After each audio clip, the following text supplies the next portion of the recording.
ओम उमा महेश्वराय नमः। आप सभी का हमारे YouTube चैनल पर हार्दिक स्वागत है।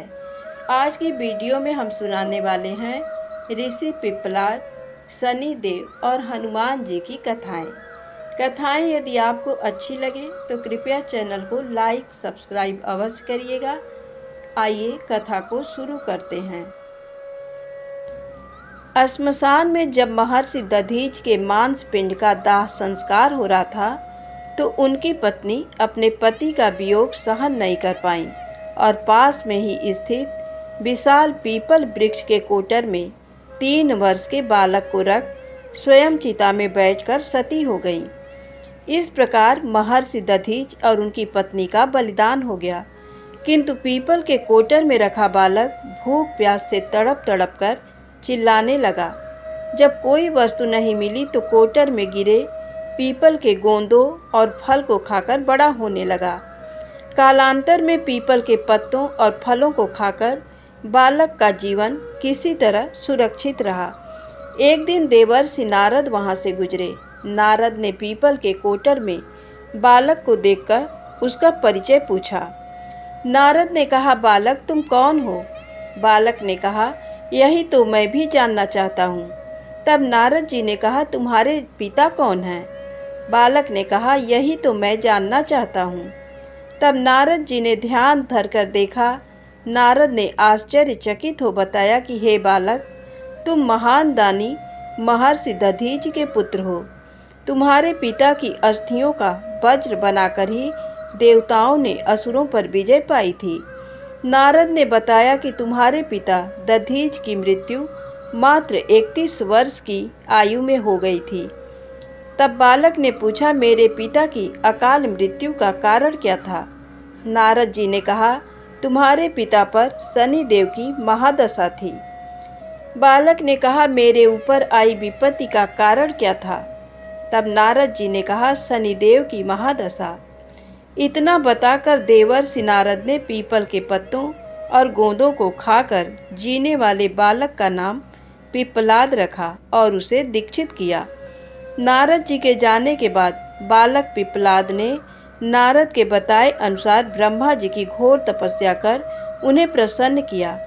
ब्रह्मा जी ने जब बालक पिप्पलाद से वर मांगने को कहा तो पिप्पलाद ने अपनी दृष्टि मात्र से किसी भी वस्तु को चलाने की शक्ति मांगी। ब्रह्मा जी से वर मिलने पर सर्वप्रथम पिप्पलाद ने शनि देव का आवाहन कर अपने सम्मुख प्रस्तुत किया और सामने पाकर आंखें खोलकर भस्म करना शुरू कर दिया। शनिदेव सशरीर जलने लगे। ब्रह्मांड में कोलाहल मच गया। सूर्य पुत्र शनि की रक्षा में सारे देव विफल हो गए। सूर्य भी अपनी आंखों के सामने अपने पुत्र को जलता हुआ देखकर ब्रह्मा जी से बचाने के लिए विनय करने लगे। अंततः ब्रह्मा जी स्वयं पिप्पलाद के सम्मुख पधारे और शनि देव को छोड़ने की बात कही, किंतु पिप्पलाद तैयार नहीं हुए। ब्रह्मा जी ने एक के बदले 2 वर मांगने की बात कही। तब पिप्पलाद ने खुश होकर ये 2 वरदान मांगे। पहला, जन्म से 5 वर्ष तक किसी भी बालक की कुंडली में शनि का स्थान नहीं होगा, जिससे कोई और बालक मेरे जैसा अनाथ ना हो। दूसरा वर, मुझ अनाथ को शरण पीपल वृक्ष ने दी है, अतः जो भी व्यक्ति सूर्योदय के पूर्व पीपल वृक्ष पर जल चढ़ाएगा उस पर शनि की महादशा का असर नहीं होगा। ब्रह्मा जी ने तथास्तु का वरदान दिया। तब पिप्पलाद ने जलते हुए शनि को अपने ब्रह्म दंड से उनके पैरों पर आघात करके उन्हें मुक्त कर दिया, जिससे शनिदेव के पैर क्षतिग्रस्त हो गए और वे पहले जैसी तेजी से चलने लायक नहीं रहे। अतः तभी से शनि शनैश्चरत या शनैश्चर अर्थात जो धीरे चलता है वही शनैश्चर है कहलाए और शनि आग में जलने के कारण काली काया वाले अंग भंग रूप में हो गए। धन्यवाद। प्रेम से बोलिए शनिदेव महाराज की जय। आइए सुने शनिदेव महाराज की दूसरी कथा। शनिदेव भगवान श्री कृष्ण के अनन्य भक्त थे। वे भगवान श्री कृष्ण के अनुराग में निमग्न रहा करते थे। युवावस्था में उनके पिताश्री ने उनका विवाह चित्ररथ की कन्या से करवा दिया। उनकी पत्नी सती साध्वी एवं परम तेजस्विनी थी। एक रात्रि वह ऋतु स्नान कर पुत्र प्राप्ति की इच्छा लिए शनि देव के पास पहुंची, पर देवता तो भगवान श्री कृष्ण के ध्यान में लीन थे। उन्हें बाह्य संसार की सुध ही नहीं थी। उनकी पत्नी प्रतीक्षा करके थक गई। उनका ऋतुकाल निष्फल हो गया। इसलिए उन्होंने क्रुद्ध होकर शनि देव को श्राप दे दिया कि आज से जिसे तुम देखोगे वह नष्ट हो जाएगा। ध्यान टूटने पर शनि देव ने अपनी पत्नी को मनाया। उनकी धर्मपत्नी को अपनी भूल पर पश्चाताप हुआ, किंतु श्राप के प्रतिकार की शक्ति उनमें नहीं थी। तभी से शनिदेव अपना सिर नीचा करके रहने लगे, क्योंकि वे नहीं चाहते थे कि किसी का अनिष्ट हो। ज्योतिष शास्त्र के अनुसार शनि ग्रह यदि कहीं रोहिणी भेदन कर दे तो पृथ्वी पर 12 वर्षों का घोर दुर्भिक्ष पड़ जाए और प्राणियों का बचना ही कठिन हो जाए। शनि ग्रह जब रोहिणी भेदन कर बढ़ जाता है तब ये योग आता है। ये योग महाराज दशरथ के समय में आने वाला था। जब ज्योतिषियों ने महाराज दशरथ को बताया कि यदि शनि का योग आ जाएगा तो प्रजा अन्न जल के बिना तड़प तड़प कर मर जाएगी। प्रजा को इस कष्ट से बचाने हेतु महाराज दशरथ अपने रथ पर सवार होकर नक्षत्र मंडल में पहुंचे। पहले तो उन्होंने नित्य की भांति शनि देव को प्रणाम किया। इसके पश्चात क्षत्रिय धर्म के अनुसार उनसे युद्ध करते हुए उन पर संहारास्त्र का संधान किया। शनिदेव महाराज दशरथ की कर्तव्य निष्ठा से अति प्रसन्न हुए और उनसे कहा, वर मांगो। महाराज दशरथ ने वर मांगा कि जब तक सूर्य नक्षत्र आदि विद्यमान हैं तब तक आप संकट भेदन ना करें। शनिदेव ने उन्हें वर देकर संतुष्ट किया। शनिवार के दिन इस कथा को पढ़ने से धन संकट दूर होता है। अब सुने शनिवार व्रत की पौराणिक कथा। एक ब्राह्मण को सपने में नीली घोड़ी पर नीले कपड़े पहने एक आदमी दिखाई देता और कहता, हे ब्राह्मण देवता, मैं तेरे लगूंगा। ब्राह्मण घबराकर उठ गया। अगले दिन यही सपना उसे फिर आता है। ये सपना उसे रोज आने लगा। वह परेशान हो गया और चिंता के मारे दुबला होने लगा। उसकी पत्नी ने कारण पूछा तो उसने सपने के बारे में बताया। ब्राह्मणी बोली, वे अवश्य ही शनि महाराज होंगे। अब की बार दिखे तो कहना लग जाओ, पर 1:15 से ज्यादा मत लगना।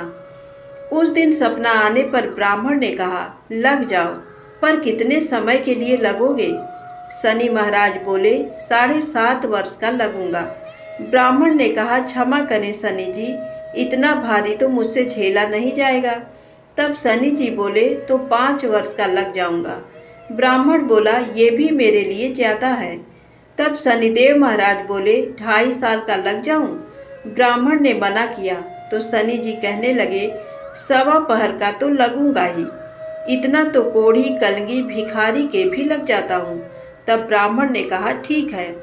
ब्राह्मण को 1.15 की शनि की दशा लग गई। ब्राह्मण ने नींद से जाकर ब्राह्मणी से कहा, मेरे 1.15 शनि की दशा लग गई है, इसलिए मैं जंगल में जाकर ये समय बिताऊंगा।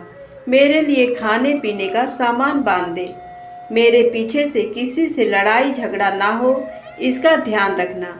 ज़्यादातर घर में ही रहना, बच्चों का भी ध्यान रखना। इस 1.15 के समय में कोई गाली भी दे तो चुपचाप सुन लेना, बहस मत करना। ये सब समझाकर ब्राह्मण जंगल में चला गया। जंगल में ब्राह्मण एक पीपल के पेड़ के नीचे बैठ गया और हनुमान जी का पाठ करने लगा। 1 पहर बीत गया। ब्राह्मण ने सोचा बाकी बचा समय रास्ते में बीत जाएगा, इसलिए वहां से चल दिया। रास्ते में एक बाड़ी में कद्दू लगे देखे। माली से एक कद्दू खरीदा, पोटली में बांधा और आगे बढ़ा। आगे एक आदमी मिला जो असल में शनिदेव जी थे। ब्राह्मण से पूछा, पोटली में क्या है? उसने कहा, कद्दू है। शनिदेव बोले, दिखाओ। ब्राह्मण ने पोटली खोली। उसमें राजकुमार का कटा हुआ खून से लथपथ सिर देखा। शनिदेव ब्राह्मण को राजा के पास ले गए और कहा कि इस ब्राह्मण ने राजकुमार की हत्या कर दी है, इसके पास पोटली में राजकुमार का सिर है।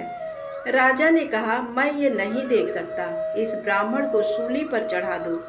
राजा के यहाँ हाहाकार मच गया। ब्राह्मण को सूली पर चढ़ाने से पहले पूछा गया कि उसकी कोई आखिरी इच्छा हो तो बताओ। ब्राह्मण ने सोचा किसी तरह 1.25 पहर पूरा करना होगा।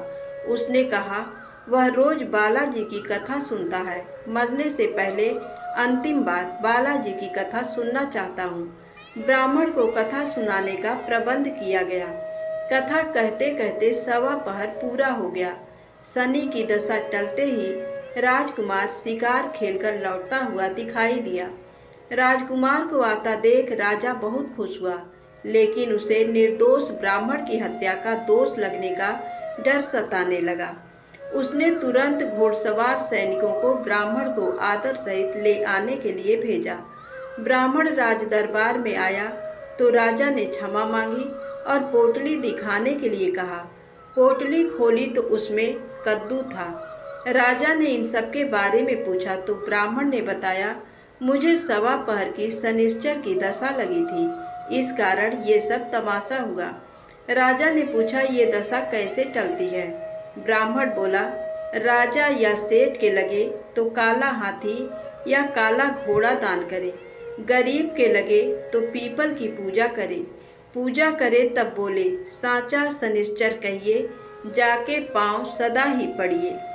शनि की कहानी सुने, तिल का तेल और काला उड़द दान करें, काले कुत्ते को तेल से चुपड़कर रोटी खिलाएं तो शनिश्चर की दशा उतर जाती है। राजा ने उसे कद्दू वापस दे दिया। घर आकर ब्राह्मण ने कद्दू काटा तो उसमें बीज की जगह हीरे मोती निकले। ब्राह्मणी ने पूछा, ये कहाँ से लाए? आप तो कह रहे थे शनि की दशा लगी है। ब्राह्मण ने कहा, जब दशा लगी थी तो ये कद्दू राजकुमार का सिर बन गया था। उतरती दशा के शनि जी निहाल कर गए। हे शनि देवता, जैसी ब्राह्मण के शनि की दशा लगी वैसी किसी को ना लगे। शनि देव की जय हो। आइए जानते हैं शनि देव तेल चढ़ाने से क्यों होते हैं प्रसन्न। आइए इस पौराणिक कथा को जानते हैं। हमारे जीवन काल में किए जाने वाले कर्मों पर निगाह रखने और उसके अनुसार ही फल प्रदान करने के चलते शनि देव को न्याय का देवता भी कहा जाता है। लेकिन शनि देव के दंड के विधान यानी आपके अनुचित कर्मों पर दिए जाने वाले दंड के कारण शनि का नाम सुनते ही लोगों के मन में भय बैठ जाता है। ऐसे में तकरीबन हर कोई जाने अनजाने में किए अनुचित कर्मों के दंड से मुक्ति पाने के लिए तमाम प्रयास भी करता है। दरअसल ज्योतिष में शनि देवता को न्याय का देवता कहा जाता है। माना जाता है कि वह सभी के कर्मों का फल देते हैं। वहीं सनातन धर्म के अनुसार सप्ताह में शनिवार को शनिदेव की विशेष पूजा के लिए विशेष दिन माना गया है। ज्योतिष की मान्यता है कि शनिवार का कारक ग्रह शनि ही है, कोई भी बुरा काम उनसे छिपा नहीं। शनिदेव हर एक बुरे काम का फल मनुष्य को जरूर देते हैं। जो गलती जानकर की गई उसके लिए भी और जो अनजाने में हुई, दोनों ही गलतियों पर शनिदेव अपनी नज़र रखते हैं, इसलिए उनकी पूजा का बहुत महत्व है। वहीं शनिदेव के साथ ही इस दिन हनुमान जी की पूजा करने की परंपरा है, पुराने समय से चली आ रही है। इस संबंध में कई कथा प्रचलित है। एक और जहाँ शनिदेव हनुमान जी के 11वें रुद्रावतार के गुरु सूर्य देव के पुत्र हैं, वहीं शनि भगवान शिव के शिष्य भी हैं। पौराणिक कथा के अनुसार प्राचीन समय में शनिदेव को अपनी शक्ति पर घमंड हो गया था। जब उन्हें मालूम हुआ कि हनुमान जी भी बहुत शक्तिशाली हैं, तो शनिदेव उनसे युद्ध करने पहुंच गए। शनिदेव ने हनुमान जी को ललकारा। उस समय वे अपने आराध्य प्रभु श्री राम का ध्यान कर रहे थे। हनुमान जी ने शनि को लौट जाने के लिए कहा, लेकिन शनि युद्ध के लिए बार बार उन्हें ललकार रहे थे। हनुमान जी भी क्रोधित हो गए और युद्ध के लिए तैयार हो गए। दोनों के बीच युद्ध शुरू हो गया। हनुमान जी ने शनि देव पर ऐसे प्रहार किए जिनसे वे बच नहीं सके और घायल हो गए।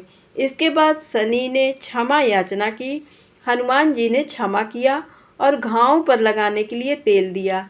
तेल लगाते ही शनि के घाव ठीक हो गए और दर्द भी खत्म हो गया। शनिदेव ने हनुमान जी से कहा, अब जो भी भक्त आपकी पूजा करेंगे उन्हें शनि के दोष का सामना नहीं करना पड़ेगा। तभी से शनि के साथ ही हनुमान जी की पूजा करने की परंपरा शुरू हो गई। वहीं जानकारों के अनुसार एक अन्य कथा के मुताबिक शनि को रावण की कैद से हनुमान जी ने निकाला था। ऐसे में शनि कैद में मिले घावों से शनिदेव को दर्द का एहसास हो रहा था। उसे देखते हुए हनुमान जी ने शनिदेव को घाव पर लगाने के लिए तेल दिया। तेल लगाते ही शनि के घाव ठीक हो और दर्द खत्म हो गया। शनि ने हनुमान जी से कहा, अब जो भी भक्त आपकी पूजा करेंगे उन्हें शनि के दोष का सामना नहीं करना पड़ेगा।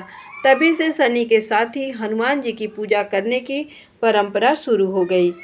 वीर हनुमान साहस, बल, पराक्रम और आत्मविश्वास का प्रतीक हैं। इस स्वरूप में हनुमान जी ने राक्षसों का संहार किया था। वीर हनुमान की पूजा से हमारा साहस और आत्मविश्वास बढ़ता है।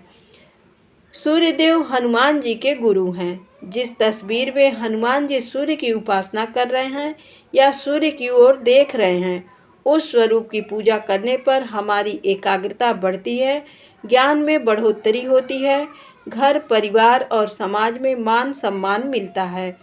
इस स्वरूप में हनुमान जी श्री राम की भक्ति में लीन दिखाई देते हैं। जो लोग इस स्वरूप की पूजा करते हैं भक्त हनुमान की, उनकी एकाग्रता बढ़ती है। व्यक्ति का मन धर्म कर्म में लगा रहता है। दक्षिणामुखी हनुमान। हनुमान जी की जिस प्रतिमा जिसका मुख दक्षिण दिशा की ओर होता है वह हनुमान जी का दक्षिण मुखी स्वरूप है। दक्षिण दिशा काल यानी यमराज की दिशा मानी जाती है। हनुमान जी रुद्र यानी शिव जी के अवतार हैं जो काल के नियंत्रक हैं। इसलिए दक्षिणामुखी हनुमान की पूजा करने पर मृत्यु, भय और चिंताओं से मुक्ति मिलती है। वहीं उत्तरामुखी हनुमान। देवी देवताओं की दिशा उत्तर मानी गई है। इसी दिशा में सभी देवी देवताओं का वास है। हनुमान जी की जिस प्रतिमा का मुख उत्तर दिशा की ओर है वह हनुमान जी का उत्तरामुखी स्वरूप है। इस स्वरूप की पूजा करने पर सभी देवी देवताओं की कृपा भी प्राप्त होती है। घर परिवार में शुभ और मंगल वातावरण रहता है। सेवक हनुमान। इस स्वरूप में हनुमान जी श्री राम की सेवा करते हुए दिखते हैं। इस स्वरूप की पूजा करने पर हमारे मन में सेवा करने का भाव जागता है। घर परिवार के लिए समर्पण की भावना आती है। माता पिता और वरिष्ठ लोगों की कृपा मिलती है। शनिदेव की पूजा करने की विधि। हर शनिवार शनि देवता की पूजा की जाती है। मान्यता है कि अगर पूजा सही तरीके से की जाए तो इससे शनिदेव की असीम कृपा मिलती है और ग्रहों की दशा भी सुधरती है। हर शनिवार को मंदिर में सरसों के तेल का दिया जलाएं। ध्यान रखें कि ये दिया उनकी मूर्ति के आगे नहीं बल्कि मंदिर में रखें। उनकी शिला के सामने जलाएं और रखें। अगर आसपास शनि मंदिर ना हो तो पीपल के पेड़ के आगे तेल का दिया जलाएं। अगर वो भी ना हो तो सरसों का तेल गरीब को दान करें। शनिदेव को तेल के साथ ही तिल, काली उड़द या कोई काली वस्तु भी भेंट करें। काले कपड़े भी दे सकते हैं। भेंट के बाद शनि मंत्र या फिर शनि चालीसा का जाप करें। शनि पूजा के बाद हनुमान जी की पूजा भी करें। उनकी मूर्ति पर सिंदूर लगाएं और केला अर्पित करें, लड्डू अर्पित करें। शनिदेव की पूजा के दौरान इस मंत्र का जाप करें, ओम प्राम प्रीम प्रौ स शनैश्चराय नमः। ध्यान रहे शनिवार के दिन भक्तों को हनुमान पूजन के उपरांत ही शनि जी का पूजन करना चाहिए। शनि देव के पूजन के समय सरसों के तेल का दीपक अवश्य जलाएं। माना जाता है कि शनिवार के दिन हनुमान जी के पूजन के बाद शनि देव का पूजन करने से घर में खुशहाली आती है और घर के सभी नकारात्मक ऊर्जा समाप्त हो जाती हैं और घर में सुख, समृद्धि और शांति बनी रहती है। धन्यवाद।